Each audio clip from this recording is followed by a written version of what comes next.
Hey, what to do, everybody? Anthony Olan here. And a while back, I did a review of the PlayStation Portal back when they released the previous update that allowed you to connect to public Wi-Fi. And when I did that review, the purpose was to answer the question of, can the PlayStation Portal be portable? And with that video, I did determine from my initial testing that no, it could not be portable.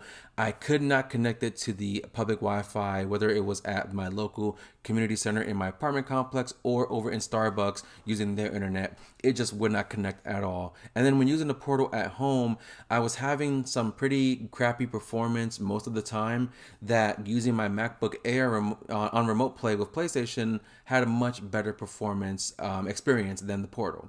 Recently, we got another update for the Portal, maybe a week or two ago, that not only is supposed to improve the performance of the public Wi-Fi, but also allow you to connect to 5 gigahertz speed connections. Now, I do have a 1 gigabyte internet speed with 5 gigahertz option enabled, so with the new update, I decided to go out and buy a second Portal. I did return the first one after my last review, which I'm pretty sure I mentioned I was returning it, and I definitely did return it to Walmart. But got a second one, and I did some testing with the newer update, being in public Wi-Fi and using it at home, and I have some thoughts. Now, the first thing I want to say is, yes, I was able to finally connect using public Wi-Fi at something like a Starbucks. I went to Starbucks and I tried it. And not only did I get the ability to connect it, but I got to play some games with different levels of experience. I got different results from each game. I tried Final Fantasy VII Rebirth, which only had some stuttering maybe once about 5 seconds throughout my entire time playing the game. And it didn't happen, I played for about 5 or so minutes, so it could happen again with longer play sessions. But it happened only once with Final Fantasy, which is crazy because Final Fantasy VII is a very high demanding game for graphics and performance. And then I tried Uncharted: The Lost Legacy, which had worse stuttering at one point in my playthrough for about 3 to 5 seconds. It was so bad that the character basically multiplied into a bunch of copies with the slowdown and the screen tearing. But I also noticed some input delay with The Lost Legacy rather than I noticed with Final Fantasy VII. So those two games are installed on my SSDs with the PlayStation, and that was the performance I got with those games. Now, I did also try Batman Arkham Knight on my external hard drive, and that seems to give me the worst performance in terms of visuals and input lag.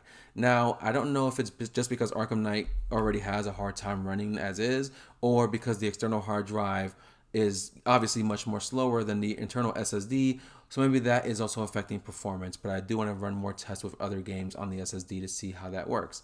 Now, before I go into the connection at home, just to recap public Wi-Fi, number one, it did take a while to connect with the QR code on my phone. It took longer than it should have, but it did work, which was great. But the number two thing is you're going to have some performance issues either way.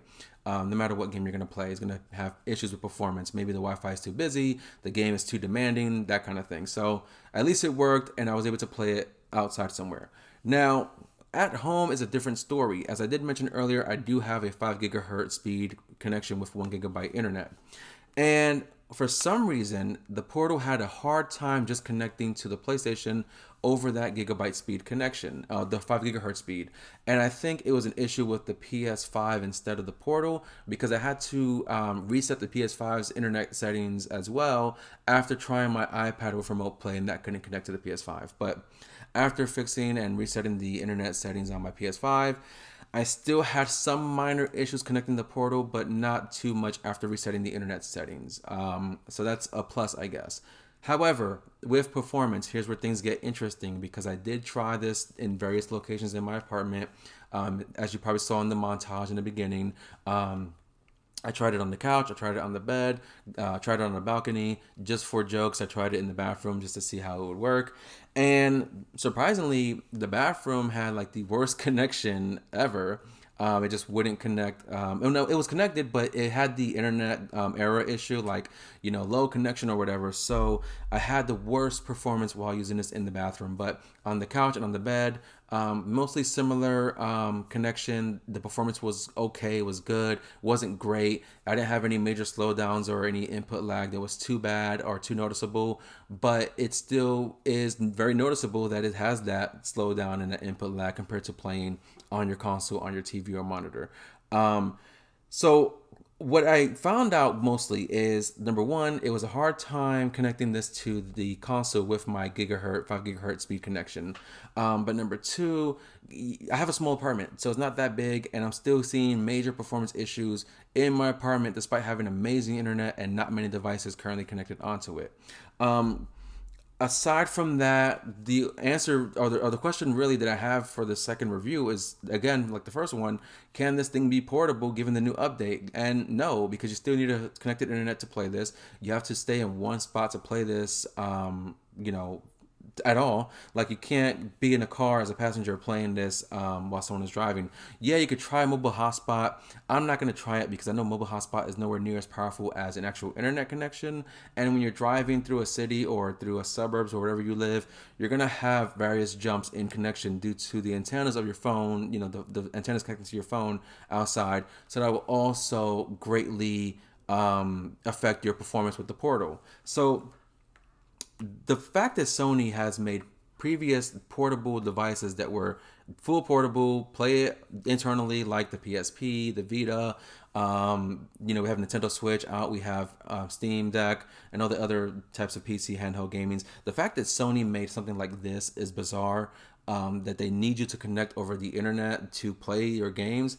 And I think Sony needs to get off their asses and either make major updates to improve the performance of the Portal, or just drop the Portal completely and make a new device that can play your games locally by downloading them, like a Steam Deck or a Switch or whatever.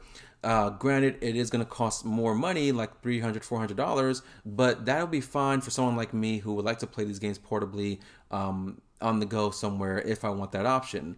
Because I do have a Nintendo Switch, but those games, whether it's performance or graphics or whatever, it's just nowhere near close to PS5 and Xbox, obviously. And I like PlayStation games more than Nintendo anyway. So I think what they could do with a new device that is going to let you play games locally, internally, is maybe you can download your digital library to the Portal.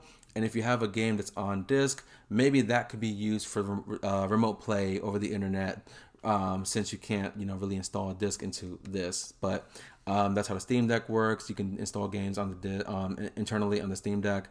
Nintendo Switch, similar. You can install games to the Switch, or the games are portable because they're little cartridges. But I say for a newer device, let us download our digital games to the console to play on the go. Because I did say in my last review, this is really more so for a console gamer who has a digital PS5 and doesn't have a lot of games on disc, because you cannot change your game from one disc to another if you're not home to do so. And if you want this thing to be portable, if PlayStation wants this to be portable, why call it the PlayStation Portal, right?